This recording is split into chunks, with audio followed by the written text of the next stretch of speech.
your actions, and really the flavor of your experience. Well, hey there, welcome back. What was your intent in coming here? Quick story, and no, this episode is not about behavioral mapping, but I'm using that to get into the story of what the actual subject is. So the new behavioral mapping I developed and been using, I can map people forward and backward, meaning basically what I'm doing is making a visual representation of the monsters and unicorns in their lives, the seeking pleasure, the avoiding pain, the triggers, everything placed in their lives from their childhood, from events that have happened, for them having to have strength in certain situations, for likes, dislikes, all that stuff. And the map is really cool because you can map from a goal backwards to see what would drive the goal, and you can see decisions you've made and why you made them and so forth. But the meaning, I almost used the word, the way that I am supposed to use the software I created for myself is to map someone with the intention of an outcome. So in other words, someone comes to me and says, hey, I have been struggling with this. It seems like a block, but I can't figure out why I can't do that. Or I want to do this thing because I think I would like it. Or I sure like this kind of employment, but I'm thinking of expanding. What else would I like? Or we have this team that's not cohesive, but everyone seems to have the same ethical values and work and all that stuff, but we seem to not be cohesive. So can we figure out where we're falling apart here? There's a million other uses for it too, but as you heard, I always have an intent, a purpose, a meaning, a reason for doing this mapping with a person. But I didn't just jump into that. Once I established the software and filed the patent and all that good stuff, I decided to do actually more than one pilot program. And it's been really cool. And with the pilot program, I have some people who are working through things with me in which I create the map and the 4-page diagnostic, and it's really cool. But I ran into something that was a problem, but not a problem, because, and I called it later its own little name, I didn't have an intent.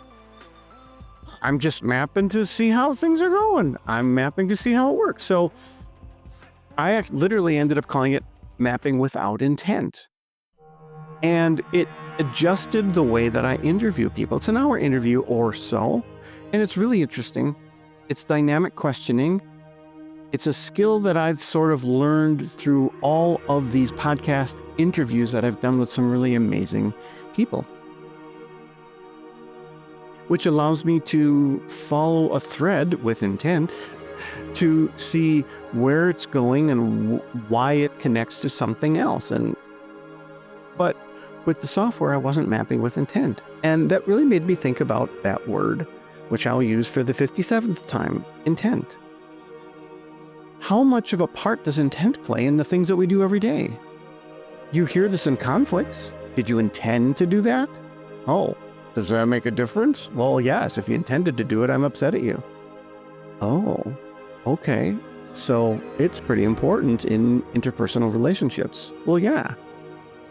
Did you intend to take my parking spot? No, I didn't know it was yours. Oh, okay, well, no, I'm not upset at you. When people are in a conflict in court, they had the intention to prove one person wrong, one person right. You have the prosecutor and the defense. They don't just say, let's go to court and see who's right. If you go to a networking event and say, oh, I'm gonna schmooze people and rub some elbows and stuff, that's a different outcome than you saying, I'm going to go to the networking event with the intent of really trying to connect to people that I think would like my product, or with the intent of just meeting new people and learning the most. The intent dictates your actions and really the flavor of your experience. Chocolate. There's an old proverb that says, the road to hell is paved with good intentions. And I'll let you argue about the actual meaning of that because it's actually a fun thing to discuss. It shows us just how important that word is and how people understand how it affects actions, or as in the intention of the phrase, inactions. Now, yes, I use the phrase again. So when I was mapping without intent, it allowed me to sort of explore things without that being my guide. It made things more difficult for me because I wasn't pursuing an outcome other than the outcome of the mapping and understanding the person themselves. So what happens if you remove all intention? And can you? Can you remove all intention from your actions? That seems unlikely, doesn't it?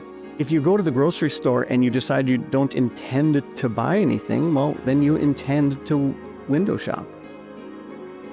And as Rush taught us in the song Free Will, if you choose not to decide, you still have made a choice. But without getting too metaphysical, I just want to make the point that intention is a huge part of what we do. And in my book, 3 Voices, I talk about the 3 languages our brains use to communicate with ourselves and others.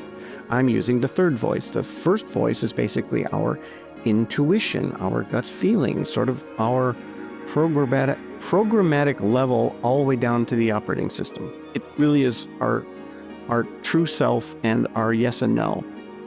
Unfortunately, a lot of our intentions get embedded into us in our 2nd voice, and that's our inner monologue or dialogue, the voices in our head, conversations we've had with people, the stuff we hear when we're just trying to do something good.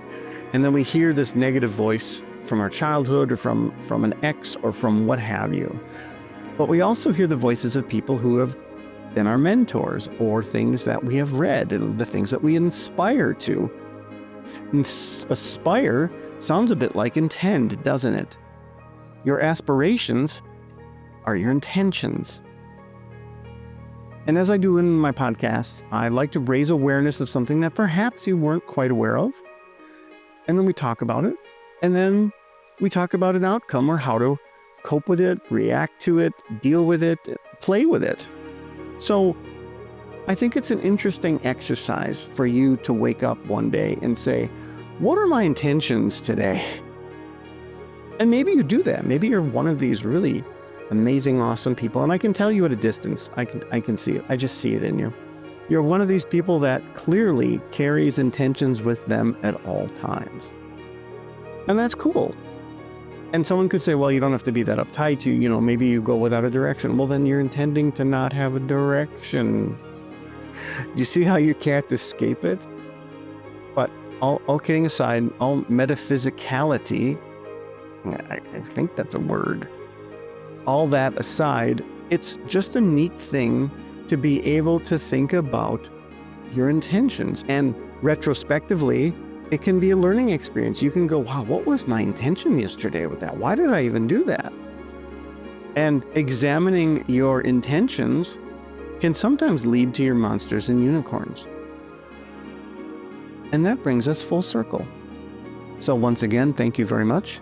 I hope you intended to learn something or just intended to listen. I intended to teach you something. I intended to make it fun. Okay, that's enough of that word mark. Sorry. I hope you have a great day, and I'll see you next time. Living life every day, late at night, not okay. All I want, and I pray, all I need are some better days. Thank you for listening. As always, go to markbradford.org to see all my author-related things. Go to Alchemy for Life to see coaching, speaking, writing, and this podcast. And go to Alchemy for Me to get a copy of Checkmark. Background music is by Jason Shaw of Audionautics, and bumper music is by NFX. All music used under proper copyright guidelines.